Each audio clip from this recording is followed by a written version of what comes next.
Bueno, pues quedan unos pocos minutos para el cierre del mercado europeo. De momento tenemos una subida importante en los índices y además tenemos hoy ya el fin de Sintra, de ese foro de banqueros centrales organizado por el BCE en esa localidad tan icónica de Portugal. Muchas cosas que comentar y lo vamos a hacer con Gonzalo Cañete, que es jefe de estrategias de mercado global para ATFX Connect. Gonzalo, buenas tardes. Hola Marta, ¿qué tal? ¿Cómo estáis? Muy buenas tardes. Muy bien, pues nosotros pendientes del mercado, por supuesto, y también pendientes de Sintra, ¿no? Ha dado que hablar. Es verdad que Christine Lagarde habló, bueno, prácticamente solo ayer. Hoy ha habido unas palabras finales, pero donde tampoco ha habido muchas referencias y muchos titulares. Sobre todo lo importante estuvo en el día de ayer, en esa comparecencia entre Powell y Lagarde. Y quiero preguntarte por tus conclusiones, porque, bueno, he oído un poco de todo de nuestros invitados, que si a lo mejor Lagarde estaba un poco enfadada con Powell por haberle traicionado, entre comillas, con las bajadas de tipos, porque Powell decía que iba a bajar y luego al final no ha acabado bajando y ha bajado el BCE y telegrafió tanto la bajada. También es interesante ver un poco cómo ayer las preguntas incómodas se las hicieron solo a Powell, al Lagarde no le hicieron preguntas incómodas como por qué telegrafió tanto la bajada de tipos de interés. Claro, es un foro organizado por el BCE, pero bueno, muchas reflexiones. Te lo dejo en tus manos para que nos cuentes qué has reflexionado tú, Gonzalo. Vale, yo creo básicamente dos cuestiones. Lo primero, observamos que la postura inicial que parecía mostrar Lagarde y que descontó un poco el mercado también fue que no tenían un recorte de tipos inminente. Pero una de las cuestiones fundamentales que hemos rescatado y que publicó esta mañana a través de redes era esta cita que me pareció muy interesante de lo que dijo. Hemos estado siguiendo de cerca y hemos comentado aquí, Marta, en muchas ocasiones que el principal factor que mantiene una inflación subyacente es el factor del sector servicios, el mercado laboral. Y fíjate lo que nos dijo, no necesitamos que la inflación de los servicios se sitúe en el 2%, porque de los bienes manufactureros está por debajo del 2%.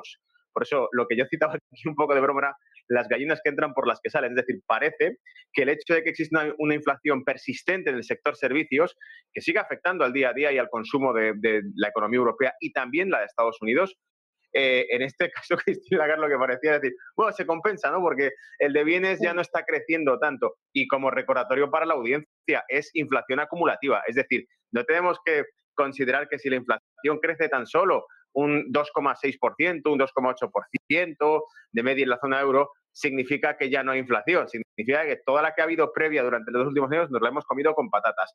Por lo tanto, mi conclusión es que, basado en este discurso que nos está dando, podemos leer entre líneas que ellos continuarán obedeciendo y recortando los tipos. Creo, en definitiva, y por eso también respondo a por qué se le pregunta más a Powell que a Christine Lagarde, porque yo creo que el Banco Central Europeo está actuando ahora mismo como un satélite de la Reserva Federal, va haciendo lo que corresponde, no solamente ellos, también el BOJ.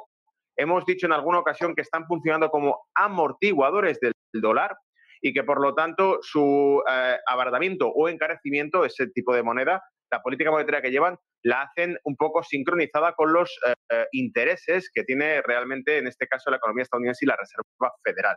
Por eso creo que ellos recortan tipos inicialmente, también lo hace, en este caso, Japón está hablando de subir los tipos, pero tanto Japón como la Unión Europea, y no es algo nuevo, lo hacen, van haciéndolo según coordine la Reserva Federal. Por eso uno de los temas también que comentamos la semana pasada fue si quizá había incluso un pulso implícito entre el Banco de Japón y el Banco Central Europeo. ¿Por qué? Perdón, y la Reserva Federal. ¿Por qué? Porque el Banco Central de Japón también parece estar esperando en stand-by a resolver su problema cambiario en el yen, que está en mínimos de más de 30 años, viendo a ver si quizá finalmente la Reserva Federal recorta los tipos o no. Y nosotros nos basamos únicamente en los datos que tiene Estados Unidos, que son los pioneros. Por eso casi todas las preguntas van a Powell, porque Powell es el que marca el ritmo y es el mayor banco central del mundo. La Reserva Federal es el banco central de la moneda mundial, que es el dólar. Vivimos una economía dolarizada a día de hoy y por eso es el que más información tiene al respecto. Hoy, como cada miércoles, la primera semana de mes, tenemos datos de empleo ADP. Hemos tenido unos datos que han quedado en los 150.000, veníamos de un dato un poquito superior y se esperaba incluso una subida. No ha sido así, ha bajado las nóminas privadas que se han creado en Estados Unidos en el último mes.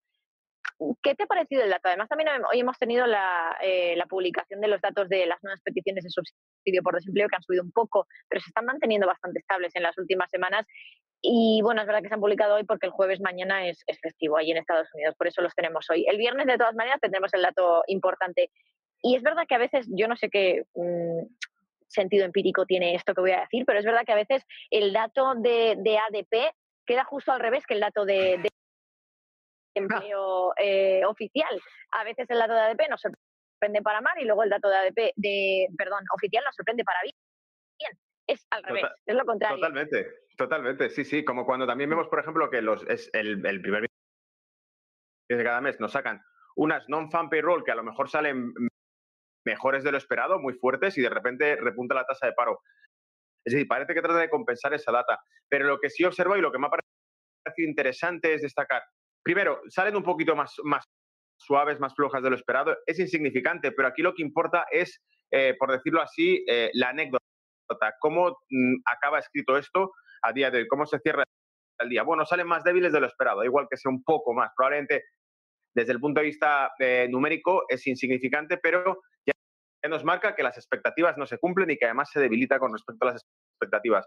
Y si seguimos el resto de data publicada hoy, tenemos algo parecido, porque hemos visto, por ejemplo, que disminuían los pedidos de fábrica de Estados Unidos, los PMI de servicios también han pinchado y, bueno, lo he publicado también por redes para que la gente lo vea, pero la reacción es sencilla. Hemos tenido unos PMI servicios del 48,8 por debajo del 52 esperado. Todo lo que está por debajo de 50 indica contracción económica.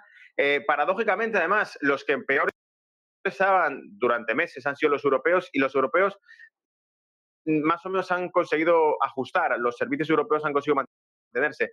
Pero en este caso la lectura que podemos hacer es, primero, estas ADP nos muestran algo de debilidad, positivo, porque eso invitaría a que el mercado laboral se esté debilitando. No os olvidéis, la Reserva Federal quiere que aumente el paro, porque si aumenta el paro disminuye la presión salarial y, por lo tanto, la inflación vía sector servicios caería si hay paro, porque el sector servicios emplea mucha mano de obra. Y por la otra vía, los PMI, tenemos pedidos industriales cayendo, más débiles, lo que invitaría a generar estímulo, por lo tanto, la Reserva Federal tendrá más presión para recortar los tipos. Y tenemos también, pues, esos PMI de servicios que nos indican que el sector servicios también estaría contrayéndose o que estaría algo más débil de lo esperado. La reacción que cabría esperar en esto, hemos visto una caída del dólar, hemos visto que el mercado sí ha reaccionado. De hecho, vamos a ir a los gráficos en fresco. Tenemos, por un lado, esa caída que estábamos mencionando del dólar, el dólar se desploma por aquí, lo tenemos justo en pantalla. Esta caída que se ha producido nada más publicar los datos de ISM Servicios y producción pedidos industriales cayéndose también. Hemos tenido también una caída del rendimiento del bono, lo cual quiere decir que aumenta la demanda de bono. Esto descuenta, por cierto, también posibles recortes de tipos. Ya hemos dicho más de una ocasión que el bono a 2 años de Estados Unidos refleja muy bien la tendencia. Si vemos que sube, es que no hay recorte de tipos de por medio. Y si vemos que se empieza a debilitar, es que esperan recortes de tipos. Y hemos estado casi en el 5% de rendimiento. Por lo tanto, estamos al final en la base de ese rango que nos ha marcado y que nos mostraría que por ahí van los tiros, que se empieza a aproximar ese recorte de tipos por parte de Estados Unidos. Pero, y con esto termino, Marta, lo que no reacciona son los futuros del mini SP500, están prácticamente planos. Tercera vez consecutiva que los futuros del mini SP tratan de romper esos 5.600 puntos o aproximarse, y todavía no lo están rompiendo. Por lo tanto, la renta variable, que debería ser optimista con estos datos malos, con los datos malos, insisto, debería ser optimista y subir, porque significaría que la Fed les va a soltar billetes, vemos que de momento no termina de creérselo, probablemente a la espera de lo que salga el viernes. Sí, efectivamente. La pregunta que te quiero hacer ahora al respecto es si estamos en un punto de inflexión en el empleo en Estados Unidos. Powell ayer decía e insistía en que el mercado laboral está muy fuerte, pero es verdad que últimamente pues el paro ha subido otra vez al 4%. Los datos de creación de nóminas es verdad que cada mes nos dan un poquito más de, bueno, una imagen distinta, ¿no? Es verdad que hay algunos meses que ha crecido bastante menos el empleo, otros meses otra vez nos ha vuelto a dar sorpresas positivas. Pero es verdad que luego había, creo que era en este caso Goldman Sachs, uno de los grandes bancos de inversión en Estados Unidos, que decía hace poquito que el empleo en Estados Unidos empezaba a encontrarse ya en un punto de inflexión. ¿Estás de acuerdo, Gonzalo? Bueno, sí, creo que desde luego lo que no creo es que podamos mantener durante largo plazo una tasa de paro por debajo del 4%, que es la que hemos visto durante los últimos años. Y me remito sencillamente a los datos. Si nos vamos a históricos, tenemos 15 años en gráfico, pero si nos vamos incluso al año 2000, vamos a ver que la tendencia siempre ha sido estar por encima de ese 4%, 3 y pico por ciento. Solamente de 2019 para acá hemos visto que hemos caído a esas zonas, y lo normal, insisto, es que tengamos una tasa, fíjate, en la buena época, que ha ido de 2001 hasta 2007, antes de que empezase toda la crisis subprime y de créditos hipotecarios. Vemos que en ese momento la economía funcionaba a pleno rendimiento, no solamente en Estados Unidos, sino en Europa, y la tasa de paro estaba por encima del 4, 4.5, 5%, eran cifras normales. Lo que es anormal, lo que es extraño, es que veamos tasas de paro que están por debajo del 4% de Estados Unidos, son anormalmente bajas y además son lo que en los libros, los manuales de economía se considera paro residual, es decir, que no es un paro debido a ineficiencias económicas, sino que es un paro debido a que hay un porcentaje de la población que no va a trabajar porque esté retirada o porque no lo necesita en ese momento. Entonces, creo que lo que, insisto y coincido con esa afirmación porque creo que lo que es anormal es esa tasa de paro por debajo del 4% y normalizarlo sería una tasa de paro que aumenta, que ajusta los salarios y que por lo tanto hace que la inflación deje de ser un problema o una presión alcista. Pues Gonzalo Cañete desde ATFX Connect, como siempre un placer escucharte, Gonzalo, gracias y pasa muy buena tarde. A vosotros igualmente.